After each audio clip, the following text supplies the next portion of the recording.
मुझे इस महत्वपूर्ण विषय पे अपनी बात कहने का मौका दिया।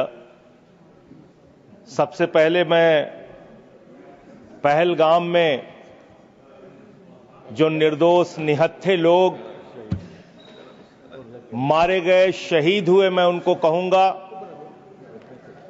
उनको सर झुका के नमन करता हूं, श्रद्धांजलि देता हूं।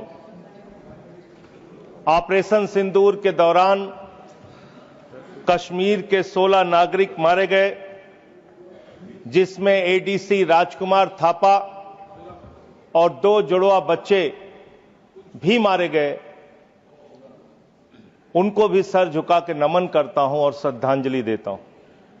मैं नमन करता हूं और श्रद्धांजलि देता हूं इंडियन एयरफोर्स के मेडिकल असिस्टेंट सुरेंद्र कुमार जी को, बीएसएफ के सब इंस्पेक्टर मोहम्मद इम्तियाज जी को, बीएसएफ के कांस्टेबल दीपक जी को, आर्मी के लांस नायक दिनेश कुमार जी को, सुनील कुमार जी को, मुरली नायक जी को, अली शेख जी को और पवन कुमार जी को, जिन्होंने अपनी शहादत देकर ऑपरेशन सिंदूर में अपनी वीरता और शौर्य का परिचय दिया और पाकिस्तान को मुंहतोड़ जवाब देने के लिए अपना सर्वोच्च बलिदान दिया।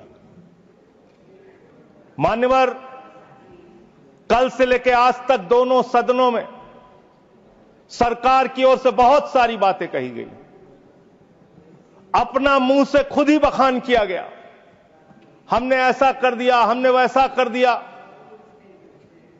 हम भारत की सेना का, भारत के बहादुर सैनिकों का, बहादुर जवानों का बार बार नमन करेंगे, उनकी शौर्य और वीरता को बार बार प्रणाम करेंगे, लेकिन आपके नाकारेपन पर 1000 बार सवाल पूछेंगे मान्यवर, क्योंकि सवाल आपसे बनते हैं। पहलगाम में जो निर्दोष लोग बैसरन घाटी में गए थे, उनको आकर 5 खूंखार आतंकवादियों ने कैसे मार दिया? भारत की सीमा के अंदर 200 किलोमीटर वो आतंकवादी कैसे घुस गए? कहां से आपकी इंटेलिजेंस फेलियर हुई, उसके लिए कौन जवाबदेह है?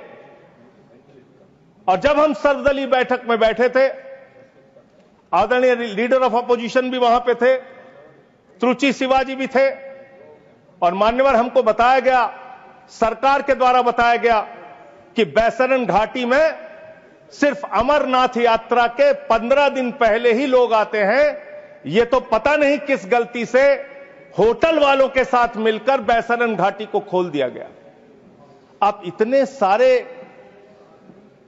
अलग अलग दलों के नेताओं को सरकार के जिम्मेदार मंत्री, गृह मंत्री की मौजूदगी में, रक्षा मंत्री की मौजूदगी में गलत जानकारी दे रहे हैं। बाद में जब हमने पता किया तो पता चला कि हमेशा वो बैसरन घाटी खुली रहती है, लेकिन वहां सुरक्षा के कोई इंतजाम नहीं थे मान्यवर। वो लोग चीखते रहे, चिल्लाते रहे, रोते रहे, बिलखते रहे, अपनी जान गंवाते रहे, सहायता मांगते रहे, लेकिन उनकी सहायता करने वाला कोई नहीं था। मैं गया था शुभम द्विवेदी जी के घर कानपुर में मान्यवर, और उनके पिता ने रो के एक ही मांग कही। उनकी पत्नी का रो रो बुरा हाल था, उनके परिवार के लोगों ने, उनके पिताजी ने रो रो के एक ही बात कही, हमारे बेटे ने देश के लिए अपनी शहादत दी है। जो लोग इसमें मारे गए हैं, सरकार हमें क्या मदद देती है उससे हमें लेना देना नहीं, कम से कम हमको शहीद का दर्जा दिया जाए। ये उनकी पीड़ा थी, उनकी मांग थी। मैं आपके माध्यम से सरकार तक उनकी भावनाएं पहुंचाना चाहता हूं मान्यवर, बताया गया कि जब यह घटना हुई उसके बाद देश के गृह मंत्री वहां जाते हैं। देश के गृह मंत्री ने जाके वहां प्रेस कॉन्फ्रेंस किया, अपनी बात कही। उसके बाद प्रधानमंत्री को इसकी सूचना मिलती है।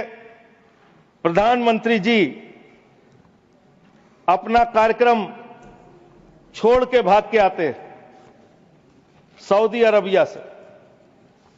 पूरा देश इंतजार कर रहा था कि प्रधानमंत्री जी आ रहे हैं। प्रधानमंत्री जी निश्चित पहलगाम जाएंगे। प्रधानमंत्री जी पहलगाम नहीं गए मान्यवर। प्रधानमंत्री जी 24 अप्रैल को बिहार में चुनाव प्रचार गए।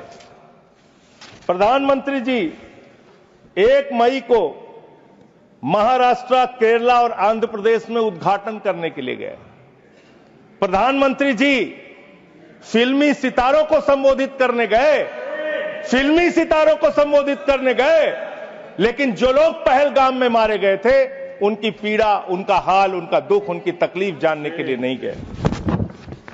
मान्यवर, यहां कहा गया सेना के शौर्य को, बहादुरी को नमन कीजिए। हम करेंगे, बार बार करेंगे, लेकिन आपने सेना के लिए क्या किया?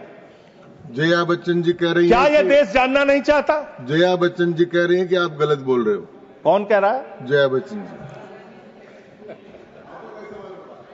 आपने उतनी दूर से नहीं सुना होगा मान्यवर, आपने सुना नहीं होगा।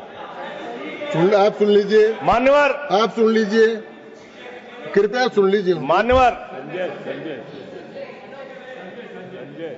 तो फिल्मी सितारे जो आपने कहा ना, वो जिस तरह से आपने कहा कुछ डेरोगेटरी लगा, यही मेरा ऑब्जेक्शन।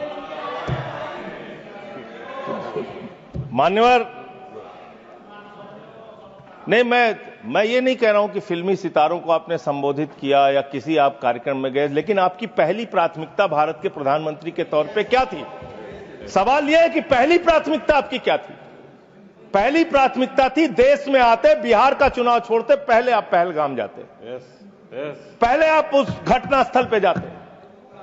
हमारा सवाल यह है, अभी त्रुचि शिवाजी बहुत दुखी थे, कह रहे थे प्रधानमंत्री कहां हैं, सदन में क्यों नहीं आए, प्रधानमंत्री कहां हैं, प्रधानमंत्री कहां हैं? अरे शिवाजी, वो अवतार है, इंसान नहीं है। वो अवतार है, कृपया भगवान है, अदृश्य। इधर देखें, अदृश्य नहीं, कल तमिलनाडु में ही थे। अभी सर, ये बड़े परेशान है कि प्रधानमंत्री जी सदन में नहीं आए। प्रधानमंत्री जी अवतार हैं, वो अदृश्य रह के भी कहीं मौजूद हो सकते हैं। उनको आना नहीं होता शारीरिक रूप से, वो प्रकट हो जाते हैं, प्रकट हो जाते हैं। नॉन बायोलॉजिकल है सर वो, तो इसलिए प्रधानमंत्री कभी नहीं आते ऐसे मसलों पे। 18 घंटे काम करते हैं प्रधानमंत्री, लेकिन इतने गंभीर विषय पे दोनों सदनों के अंदर चर्चा हो रही है। 18 घंटे काम करने वाला प्रधानमंत्री 2 घंटे भी दोनों सदनों में क्यों नहीं है, यह सवाल हम लोग पूछना चाहते हैं। भगत चंद्रा हॉस्पिटल विश्व की सभी आधुनिक और बुनियादी सुविधाओं से परिपूर्ण एक world class multi speciality hospital, Mahavir enclave, Palam Dabri road पर स्थित साउथ वेस्ट दिल्ली का एकमात्र मल्टी स्पेशलिटी हॉस्पिटल, जहां 24 घंटे आपकी सेवा में उपलब्ध हैं वेल क्वालिफाइड डॉक्टर्स और हेल्पिंग स्टाफ। डॉक्टर CM भगत द्वारा स्थापित भगत चंद्रा। खबरों से खबरदार रहने के लिए चैनल को सब्सक्राइब करें और प्रेस करें बेल आइकन।